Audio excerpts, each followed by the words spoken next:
Здравствуйте, уважаемые зрители!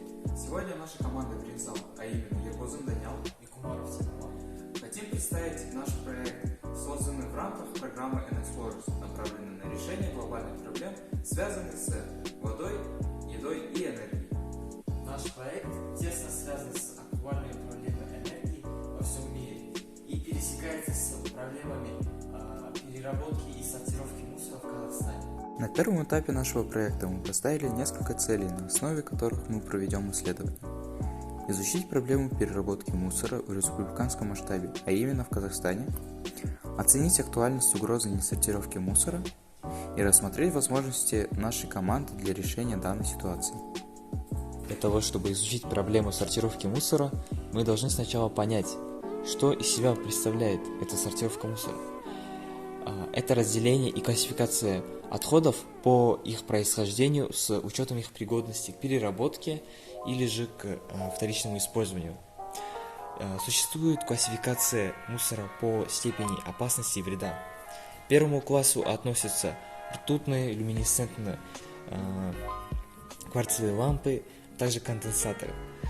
Это самые опасные отходы. Далее идут аккумуляторы машин, батарейки. И третий класс менее опасных отходов – это медные провода, ацетон и моторные масла. Также существует классификация мусора по роду их происхождения. Это всеми известные нам пластиковые, стеклянные или же органические отходы. Мы разобрались, что из себя представляет сортировка мусора, и теперь можно перейти к его изучению. На этапе изучения мы используем несколько методов, а именно анализ мнений, треугольник уверенности и круг связей. В первом методе мы проанализировали мнения нескольких государственных служащих. Сначала мы разобрали мнение первого президента Республики Казахстан Нурсултана Абишевича Назарбаева, который в 2013 году поставил задачу до 30 года увеличить долю переработки твердых бытовых отходов до 40%.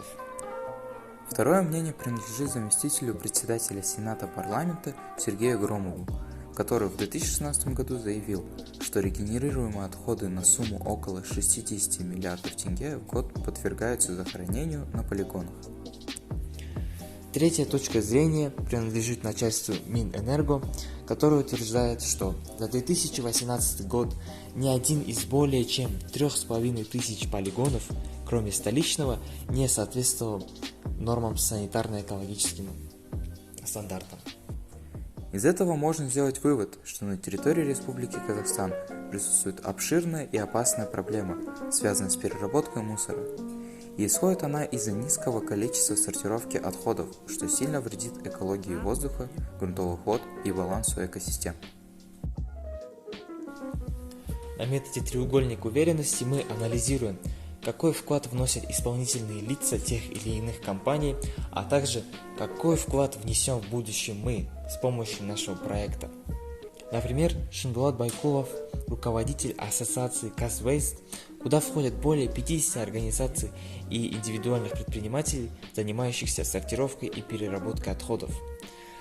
Цель этой ассоциации Казвейст, как указано на сайте, поддержка бизнесменов этой отрасли, внедрение новых проектов, в том числе системы раздельного сбора отходов.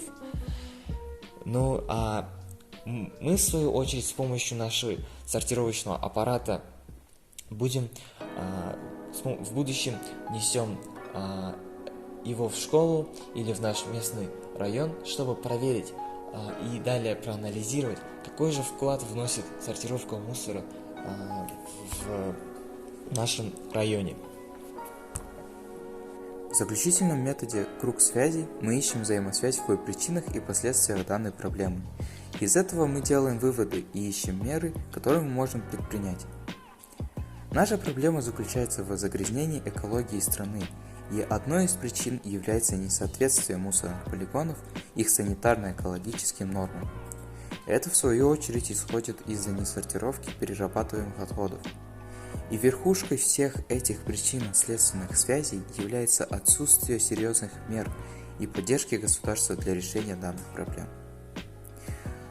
Следовательно, наш проект заключается в воссоздании мусоросортировочного аппарата, который за счет звуков при соударении молоточка с мусором будет определять его происхождение и автоматически распределять его по контейнерам.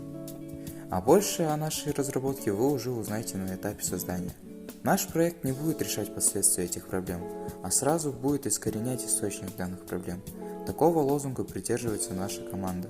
На этом этап исследования заканчивается. Спасибо за внимание. До свидания.